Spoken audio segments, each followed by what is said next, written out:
Good morning. My name is Toby. That's Mickey. We're going to talk to you about UART. Quick show of hands. How many of you are here because there was no space in Jeff Forrestal's talk about Android? How many of you are lying? Okay. How many of you have any experience with UART or JTAG debugging in systems? Excellent. Okay. So this is intended to be a general overview and introduction to UART. If there's stuff that is repetitious for you, our apologies. And if there's something new or there's something else you'd like us to talk about, let us know. First, most important legal disclaimer, this has nothing to do with our employers. This is in no way their work, their opinions. This is all our own stuff. We take full responsibility for everything and anything said here. Anything good is our brilliance and everything bad is our fault. Mickey, you want to repeat that? No. You said it well. Who am I? My name is Mickey. What I do for a living is break hardware and firmware. That's it, basically. A little bit of a history. Last year we did a talk about the Windows sidebar gadgets. And that's it. He used to be a web developer, and then he moved to the dark side and got involved in real security. I'm also bad at describing myself. My name is Toby. I do enterprise security. I break applications, not hardware, and unfortunately then I have to fix them as well. I've been doing it a while, I guess. So today we're going to run through a bunch of different areas. We're going to give you some background on what UART is. We're going to talk about what you can do with it, all the sorts of stuff that it's fun for. We're going to talk a little bit about embedded systems and why this is interesting. We're going to give you some examples of tools, and we're going to talk about how you would get involved in UART and why it's fun and easy to play with.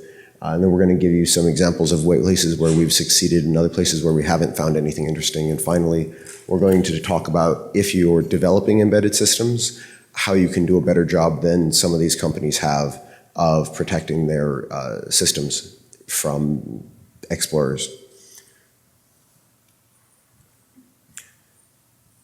So, general intro.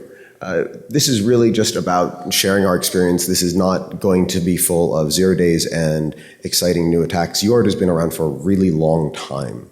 So there are people who have explored this, but this is something where when we looked, it was novel to us, and it was something that we saw not many people talking about. Lots of people talk about JTAG, lots of people talk about other sorts of reversing. We're seeing people talking about stripping chips these days, but we hadn't seen this discussed.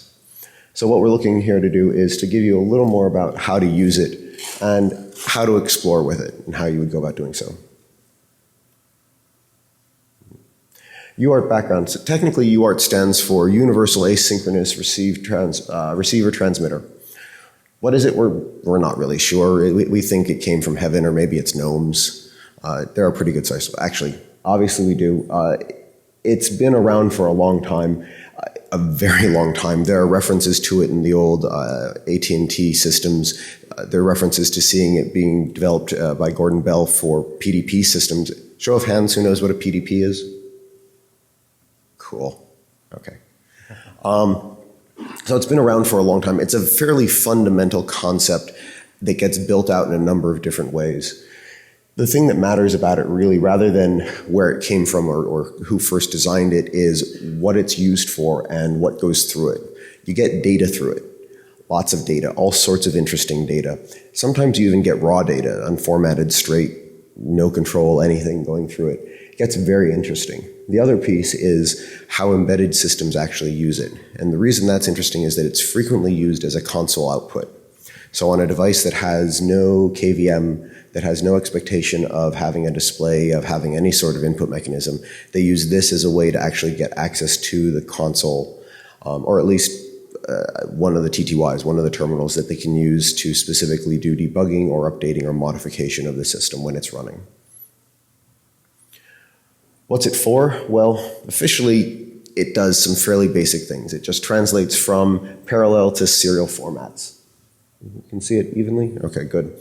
In practice, what you really end up with is a interconnect that's feeding between different parts of the system, which means that you can use this, sure, as a console, And we'll talk about that and you'll see that, and that's probably going to be the more interesting place. But you can also use it when you connect to it to see information passing between different components on the PCB. You can actually get different data streams coming back and forth, which means that if you need to debug something fairly subtle between your storage and your RAM, or your CPU and your storage, you can actually start doing that here. You can see interesting things moving back and forth. The big one, though, like I said, is that it's going to be a debug console, and it's going to be used by most embedded systems for that purpose. Why not use JTAG? Well, JTAG is cool, but it's more expensive in terms of the hardware. It also takes a much heavier lift in terms of building your skill set. Frankly, you can give UART to anyone who's got a systems background. If they've got an interface, you're going to give them a Unix console. And as long as they can play with that, they're going to be good. In contrast, if you're using JTAG, you're going to be doing kernel debugging, you're going to be dealing with memory dumps, and you're going to need to be able to read assembly and understand what's going on in the internals of the system. It's a heavier lift. They're both useful, but they're useful for different sorts of things. So we talked about UART, so how do we recognize it physically with our own eyes? This is what it looks like. 4 pins, usually. Most cases are 4 pins sticking out of the PCB. Sometimes they're not. There's no header soldered. It's just 4 pins in holes in a row. Sometimes it's tagged. Makes it easy. Simple. All you need for UART are 4 pins. 1 for voltage, 1 for ground for reference, and 1 for receive and 1 for transmit. It's a full duplex system.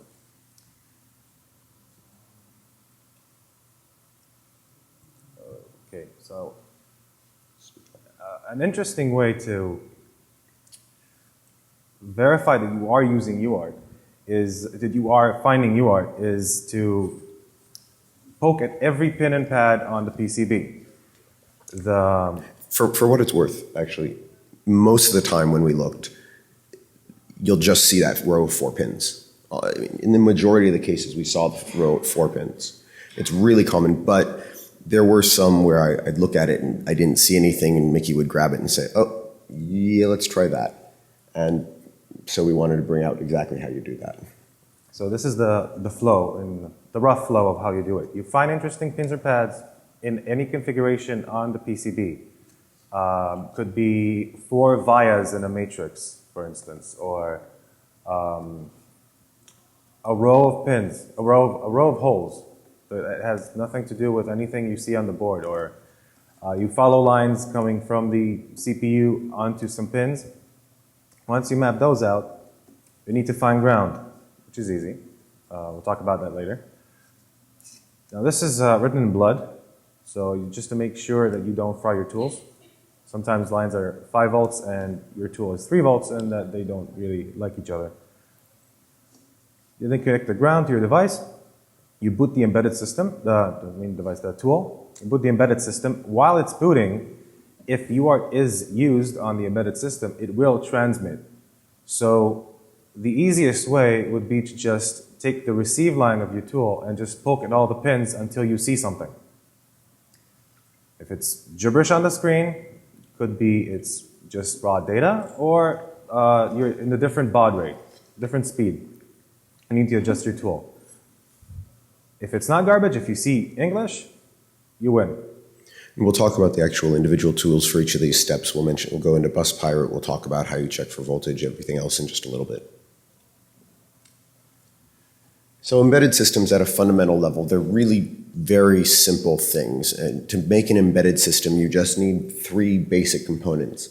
You need some RAM, you need a little bit of storage, and you need a CPU. These are some simple examples of different components that you might find, but there are literally thousands of vendors and tens or hundreds of thousands of components that you could combine in any or in any combination to give you what you need to be an embedded system. They're really very simple, and as a result, they're being put everywhere. This is the cliche of, I hate to say it because I'm going to have to pay for it later, Internet of Things. But this is where you're getting the fact that you're putting logic into everything.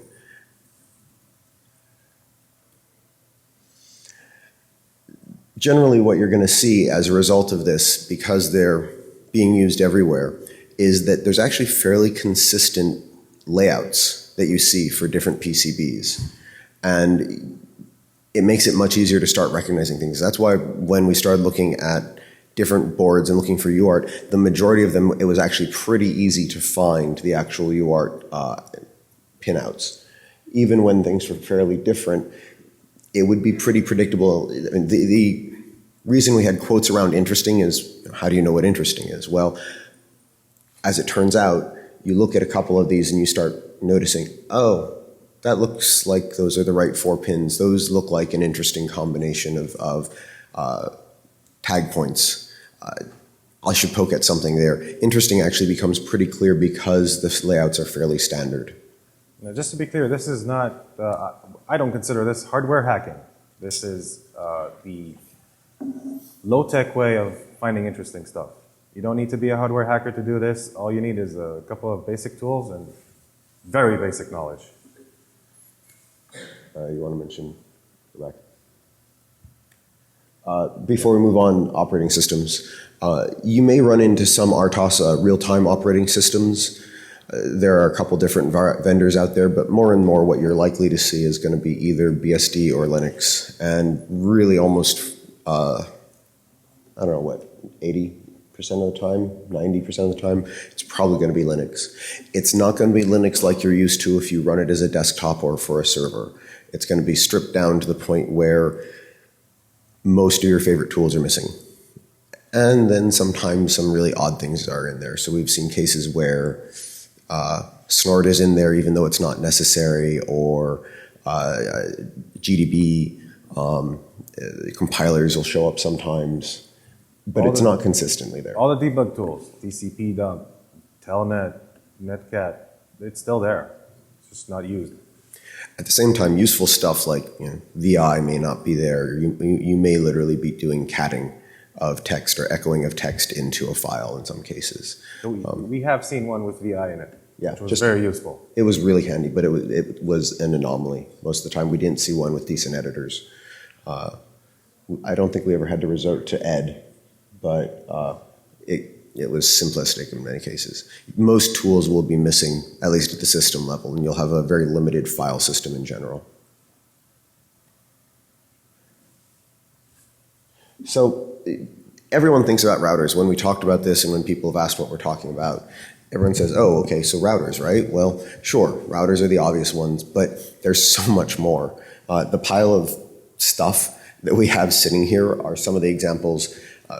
We did this on our own budget, we did this on our own dime, so we couldn't get some of the bigger and more interesting devices, but you're going to see this in, well, for instance, you'll see this in enterprise class routers, enterprise class firewalls, anything with embedded hardware systems, you're going to see UART in.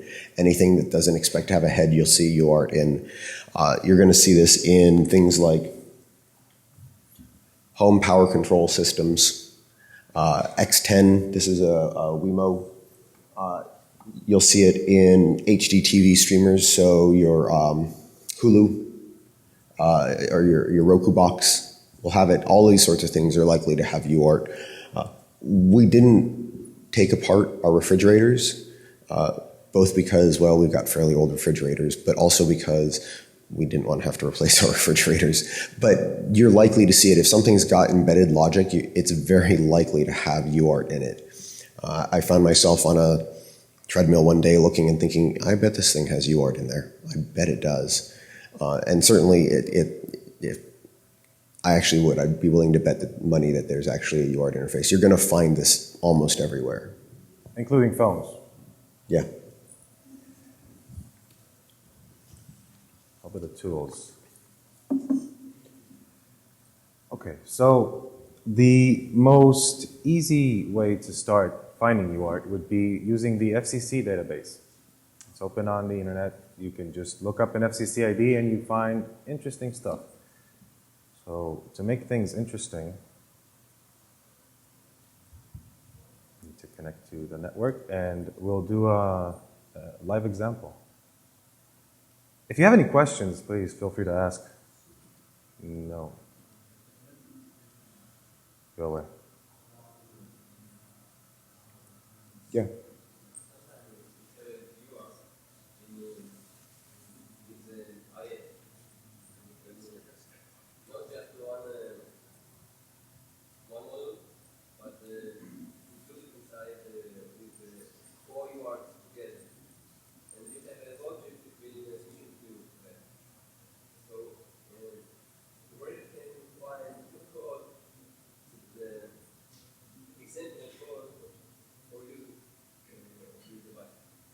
Between multiple UARTs? Good question.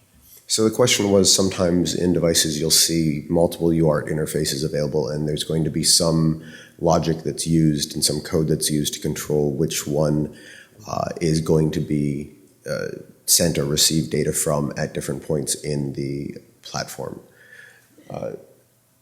As far as I know, when we've seen that, it's been in the kernel for the system as it starts booting. Mickey? I'm trying to present my screen, but my computer doesn't like me.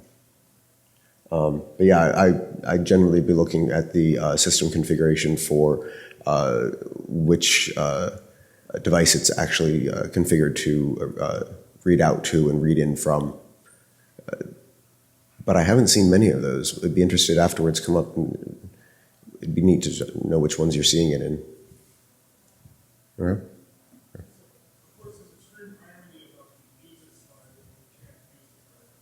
It's intentional, of course. Unfortunately, we didn't make sufficient sacrifices this morning to the demo gods, so we are playing with fire a little bit. But no. No, it was just the Mac decided to go on strike. Okay. Why don't we go back to slides? So you'll have to trust us, or you could, on your own device right now, pull up the FCCID database, and we can give you an example of what an FCCID looks like. You can find them on the bottom of a device.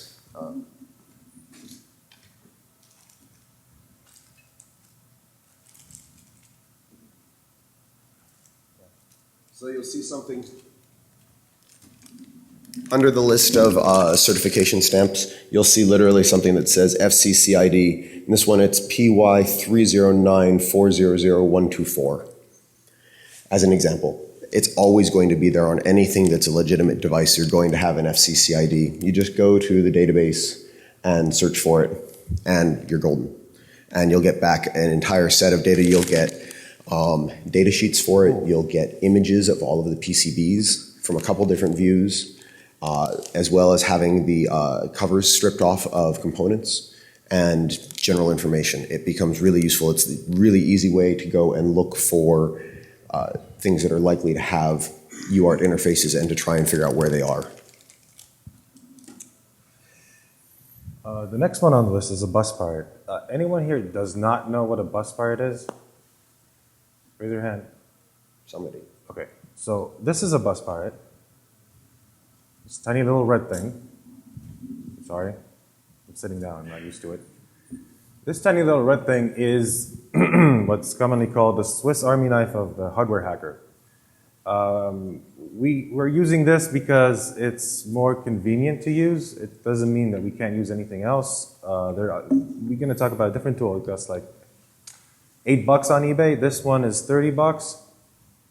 Not a very expensive tool. Gives you a whole lot of things, a whole lot of macros and control setups. It allows you to interface with a huge number of hardware interfaces. It allows you to control baud rate and reset the device and do a number of other capable things. You could spend many, many hours just talking about the bus pirate. And it's actually something that's been built out of the hacking in the sort of the builder community, the maker community. So it's a nice thing to support the companies that actually make them. They're just really handy things to do and really handy things to have. Next one on the list is a multimeter. So when we were talking about how you make sure that your voltage isn't too high for whatever your tools are, this is how you want to do it. Yeah, and it's an awesome ground finding tool, which you can also do with a battery and an LED. Other tools, like I said, $8 on eBay, USB UART cable. If you can buy it from China, it can be under $1 if you buy it in bulk. Soldering iron, very important if you find the pins on the PCB and you want to connect your bus pirate to it. You need to make it comfortable. Magnifying glass, because we're old and we can't really see very well, and sometimes the pins are really, really small. Some of these embedded systems are tiny. The Wemo, for instance, is half of a credit card, the entire PCB. there are TP-Link devices that are mobile routers that you can plug a 3G hotspot to them and they can act as an access point. Those are really fine-made PCBs. The test points are really small. Can do it without a magnifying glass and a bright light. So the reason you would want both the USB to UART cable as well as something like the Bus Pirate, and you really do probably want both as well as the other pieces, the soldering irons and others, is if you have the pins actually set for you, if you actually have pins on the test points, then you can easily just plug into one of the test points and plug it into your USB port with a USB to UART interface, and it's very easy. If it's set up cleanly, you'll just get whatever's coming out of the UART interface. That's really handy to have. At the same time, a lot of the times you're searching for what the pins actually mean and what they're for, and having something like the Bus Pirate, which allows you to very baud, very configuration, the sort of interface that you're working with becomes much more useful so that you can experiment and look around a little bit. Finally, we have something to show you. Back to the FCC ID. So what I'm going to do, I'm going to go Google FCC ID, first result, an old web page redirects you to the new one. It needs the FCC ID, so let's take the FCC ID off this one.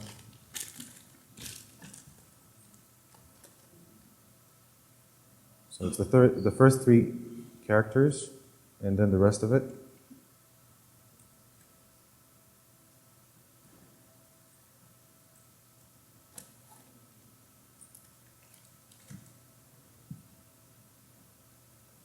And we see one entry. There's an entry and an update.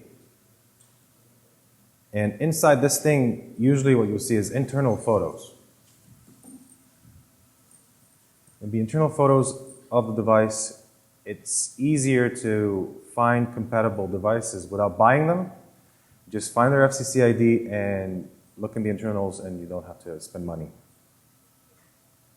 So this is a great example. As you can see, let me get this a little bit enlarged.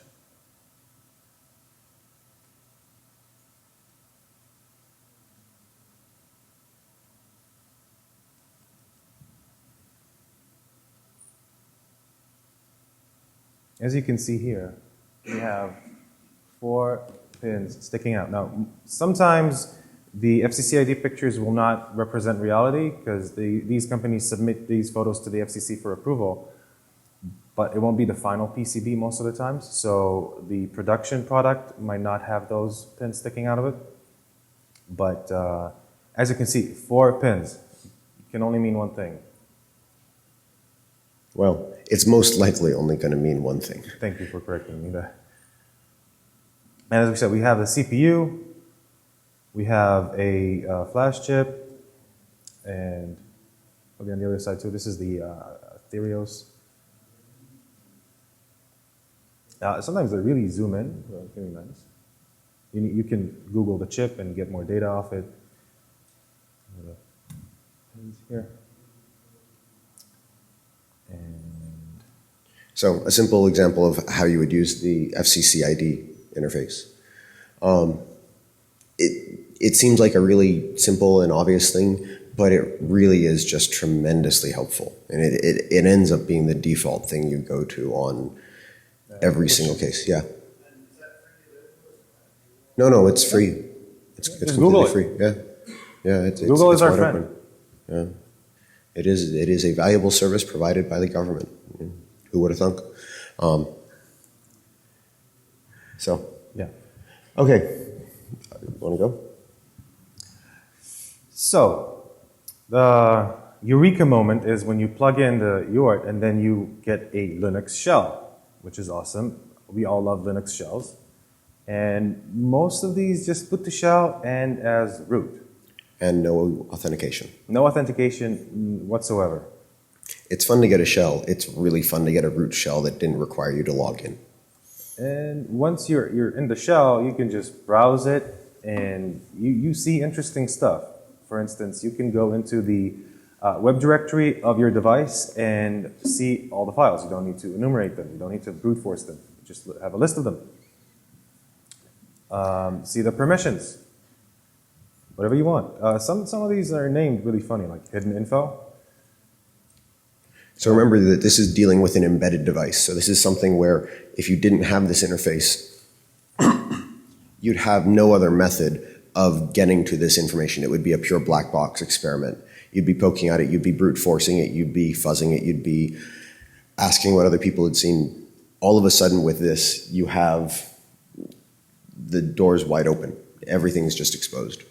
I'm trying to get to why I should care, and not this is a great presentation, but as someone who works for a hardware manufacturer that may have this issue. So we sell a device to a user. The device has to be able to physical, access, open it up with a screwdriver, solder cables to the. So why would it matter? So the question is, At that point, we sold them the device. If they want to fuck it out, that's fine. right, so the question was, why would this matter if you need physical access to do it? And I swear we didn't, he's not a friend of ours, we don't know him, we didn't set him up to ask that question. So when we give you the answer in like 3 minutes, it wasn't that he got paid to do that. Thank you though. The answer will. In the next slide, we'll get there in a second. We'll show you the answer to that question. Awesome question. So what else can you do? You're looking from the device, from the inside out. You have an insider look at what's going on inside. So if you test your attacks or you want to check something against the device, it's not just a black box anymore.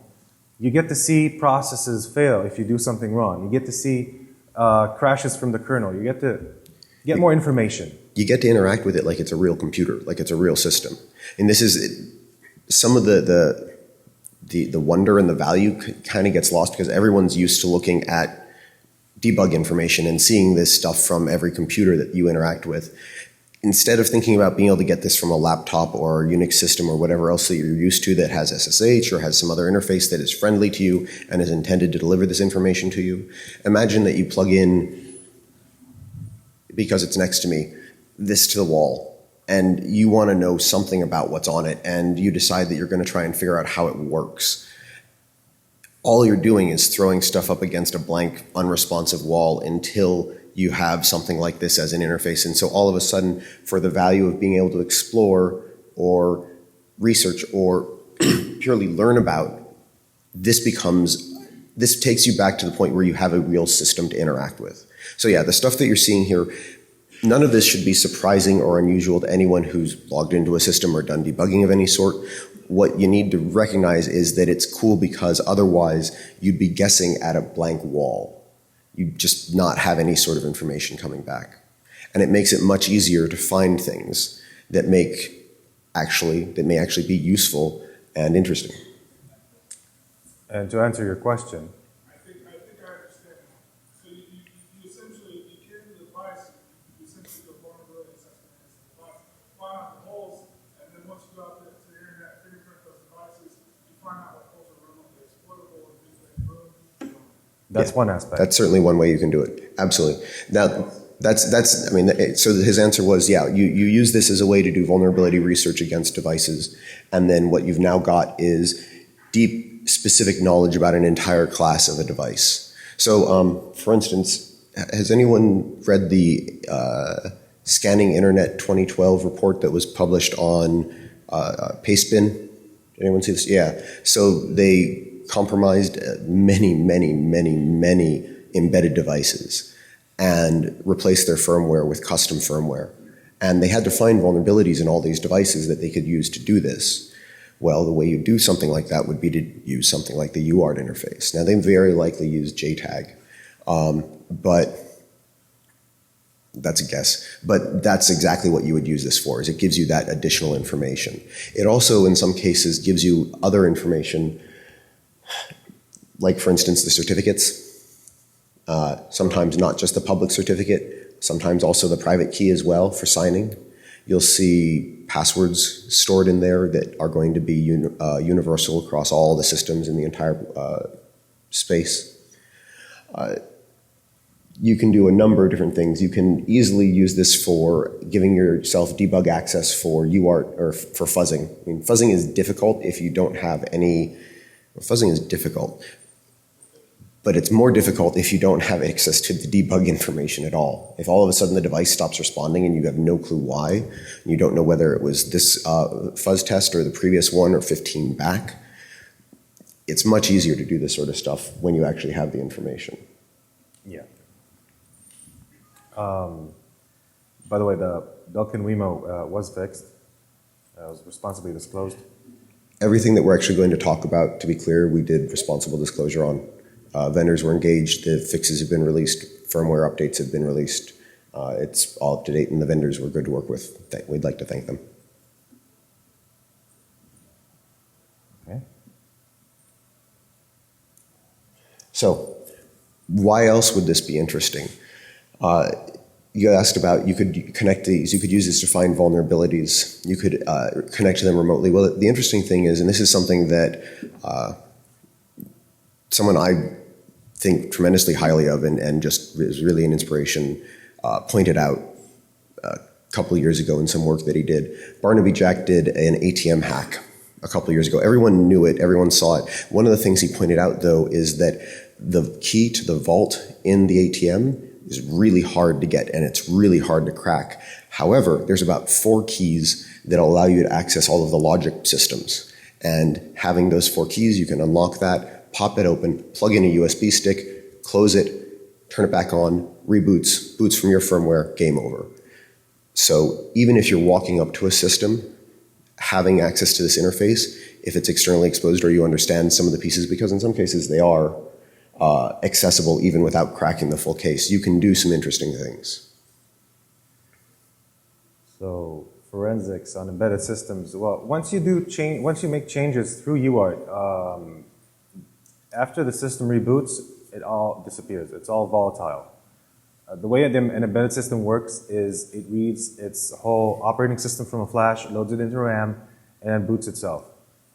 Every time it boots from the same image. So every change you make after it boots is volatile.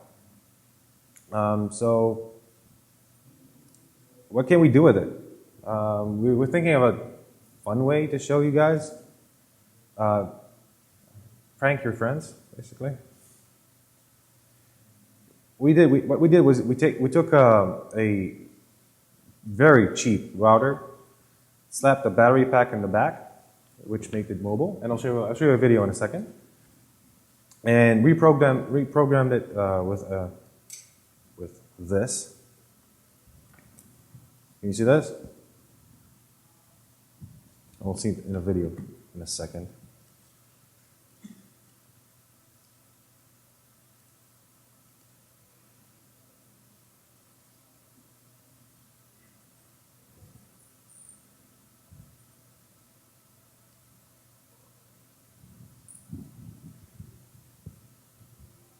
You need to plug sound in? No, there's no sound.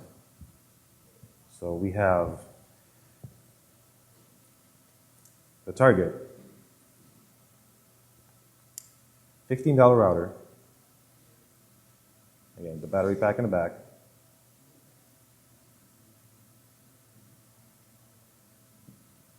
Default settings is generic SSID, nothing touched. We have the pawn box, 2 Arduinos in it. Specifically designed to scare people. It's not designed to scare, it's designed to encourage you to push the happy red shiny button. What we do is just connect this to the router after it boots. The Ethernet cable is used to transfer files to the device. This is the UART interface. Plug in the UART. Power up the device.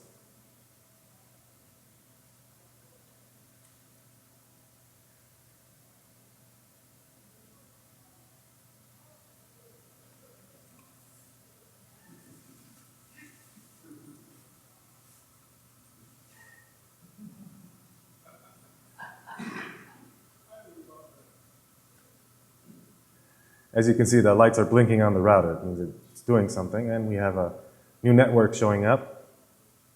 It's really blurry, so you're going to see it in a second. Yep.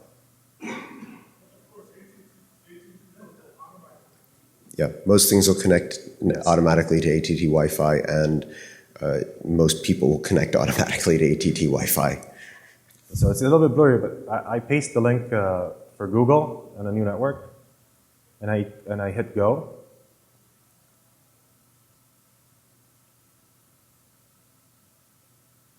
Can you all read that? Yeah. So by plugging this into the router was wiped, reflashed. Well, not fully, not reflashed, reconfigured. It wasn't reflashed, which is actually a benefit here. And now becomes something that will automatically compromise anything that connects through it. The beauty is when it's rebooted, as Mickey pointed out. Wait.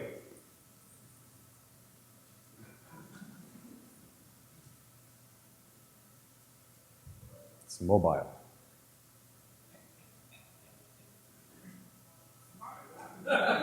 No forensics. Once you cut the power, it all resets to normal. And you could go with that little device with the little switch to all of the little Wi-Fi hotspots that are around and set them off and Yeah, pretty much you could use this. You could do this, and it would take some work, but yeah, you could do something similar. There's a question over there? Speak up.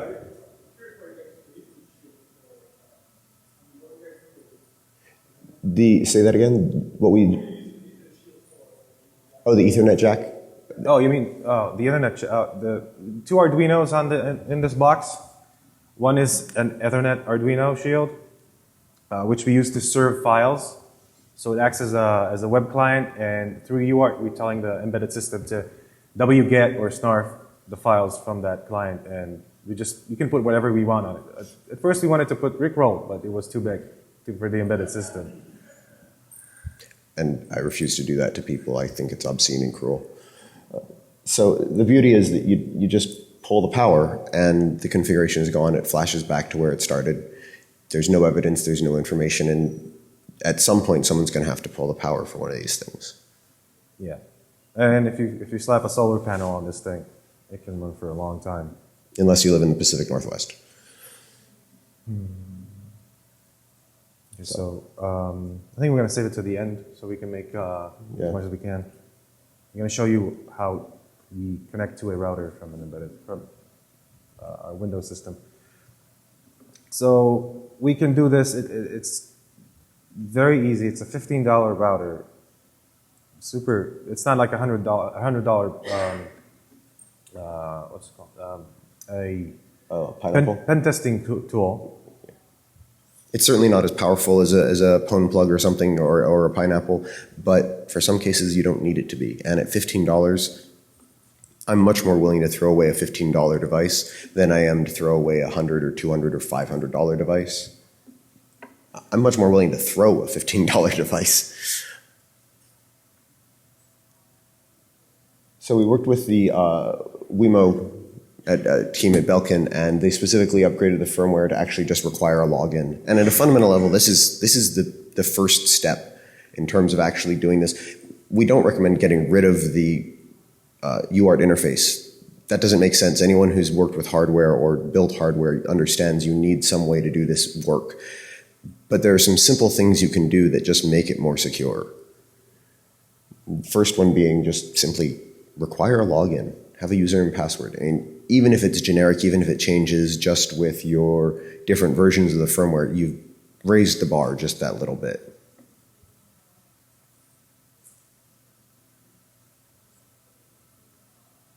You want to go back half a second?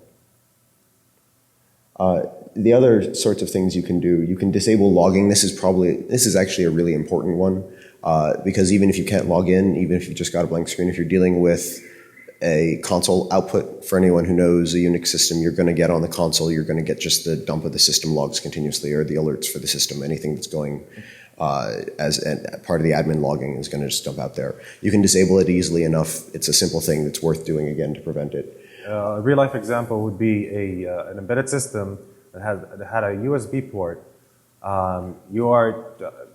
With credentials, can log in. You just see the logging on the system console. But once you plug in a USB storage device, it looks for a specific file in a specific path, and it outputs it to the logging on the screen. So that will allow you to basically fall back to the two older versions of the firmware, because that's the way it was supposed to be a backup. The only other way to update the firmware on that device would be to go online.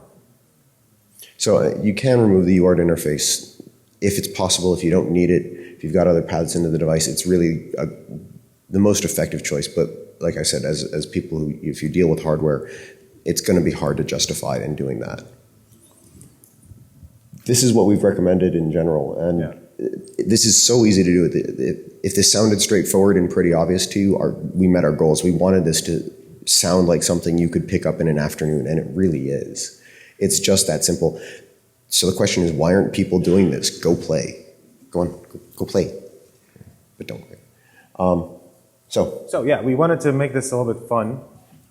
So we got this thing, a device we're gonna rip out of the box and open right here. We will try and accommodate requests from the audience if you haven't.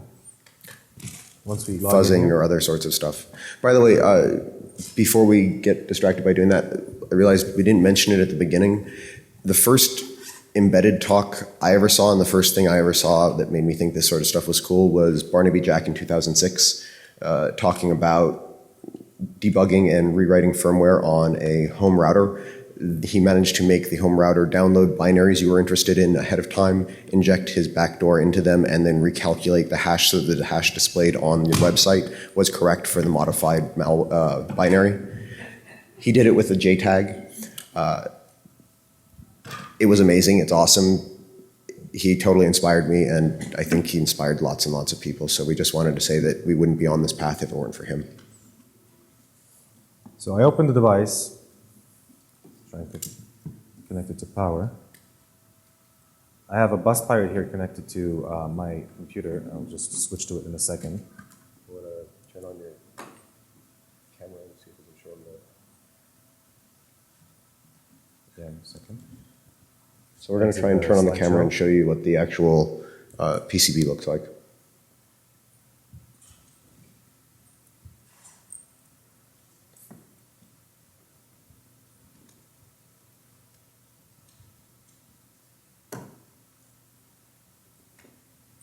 That would be easier.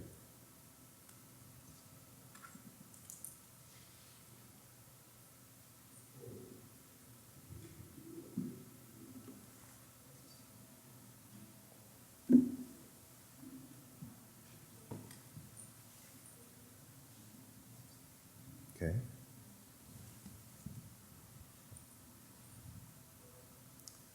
So this is the router on the table here. Very simple. The pins.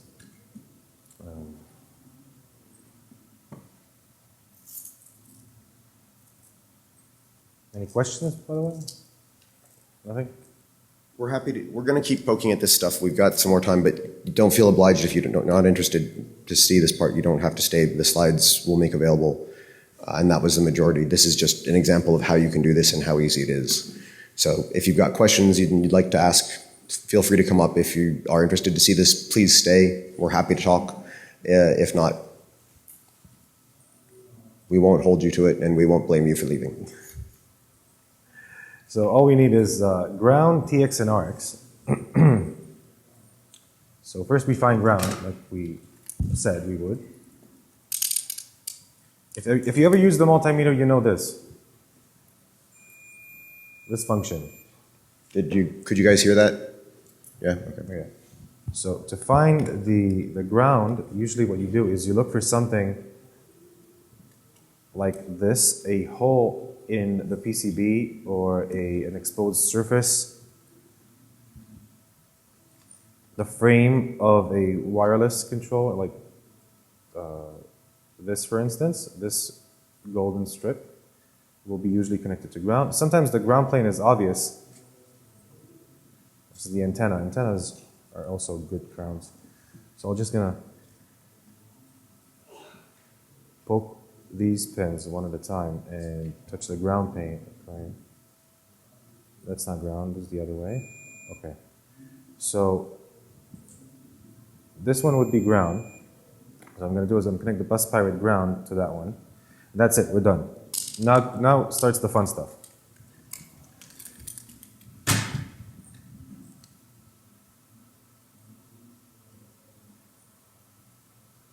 We connect to the bus pirate.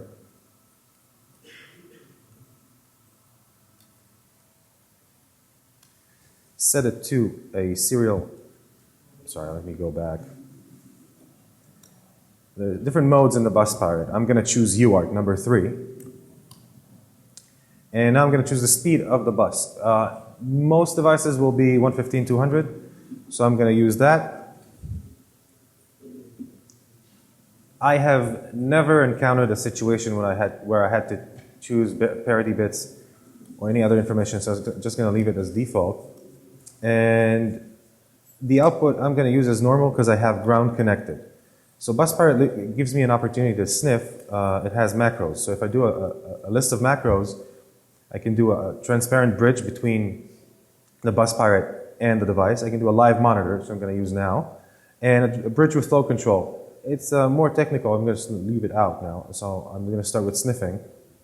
And I take the wire from the RX line on the Bus Pirate and to find the TX line on the device. So the device is now powered off. I'm going to power it on and poke at each pin. So pin number 1, nothing. Pin number 2, no. Oh, we got something on pin number 2. I got the system booting up. Awesome. So Wow, now, that was easy. yeah, that was super easy. For the record, no, we did not plan this. That literally was a device that was just pulled out of a box. So we saw that we got the TX out of the device. Now we need to find the RX line in so we can write and do commands. So I'm going to put it on a bridge mode. Take the other line, the TX from the Bus Pirate to the RX in the device. So I have 2 pins left. One of them is VCC, the other one is RX. Again, remember, VCC could be bad if you connect the wrong line somewhere. So luckily, I know this device. We're good friends. So I'm going to connect the pin and start typing, and I can see it on the monitor because if I transmit from the Bus Pirate, I should receive it back from the device. So I know the loop is closed.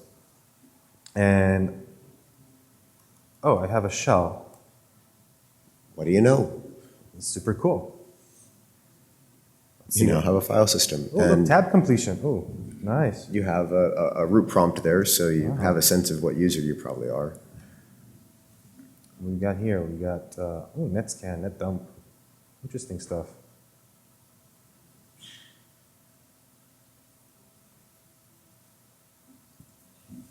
IP tables.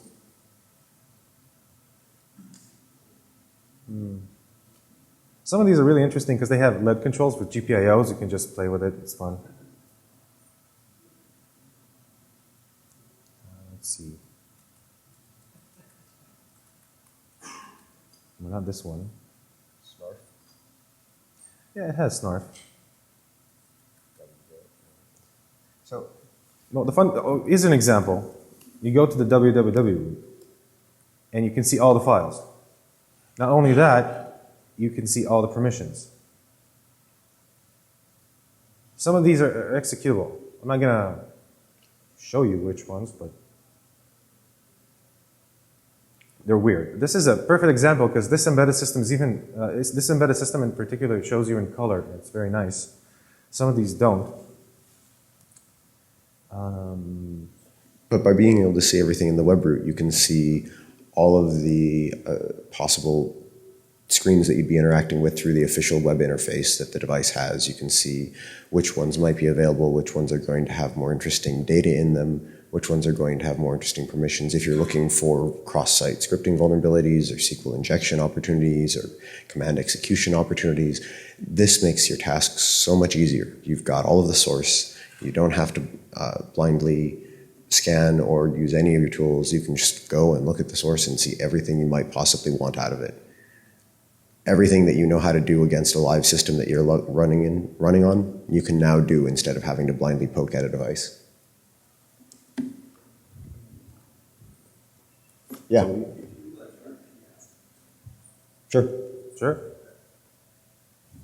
Yeah. Now you won't get stuff like TOP or necessarily LSOF for any other sorts of high-end things, but yeah, PS you'll have, and it's a good point. You're always going to see something interesting.